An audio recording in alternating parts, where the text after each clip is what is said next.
Radhe Radhe everyone. আজ তোমাদেরকে সকলকে জানাই নীল পুজোর অনেক অনেক শুভেচ্ছা ও ভালোবাসা। আজ যেহেতু নীল পুজো তাই ভাবলাম তোমাদের সঙ্গে এই ব্লগটা পোস্ট করি। তারপর প্রথমেই সকালে চলে এসেছিলাম।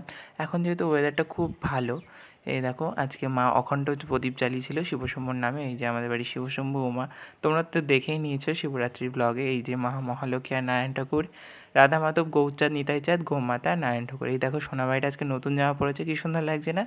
প্রথমে দেখো আমাদের বাড়ি নীল পুজোর শিব ঠাকুর চলে এসেছিলো। প্রথমে মা অভিষেক করে নিল, তারপরে এবার আমার পালা আসবে।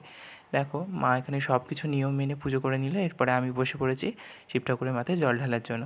প্রথমে যেহেতু আমাদের বাড়ি শিবশম্ভুর মাথায় আমি জল ঢেলে নিয়েছি সকালবেলা ঠিক 12টার সময়, তারপরেই চলে এসেছিলো এই শিব ঠাকুরটা। তো এইবার এই ঠাকুরটা যেহেতু প্রত্যেক বছর আমাদের বাড়ি আসে নীল পুজোর চড়কের সময়, বা এটাকে অনেকে বলে দেল, আমরা বলি শিব ঠাকুর। তো তোমরা অবশ্যই তোমাকে কোথা থেকে কী বলো আমাকে অবশ্যই জানিও কমেন্টে। তো ভিডিওটা ভালো লাগলে অবশ্যই সাবস্ক্রাইব করে দিও আর আমার পাশে থেকো, আর যাতে আমার নতুন নতুন অনেক ভিডিও আসছে তোমরা দেখতে থেকো। Bye bye.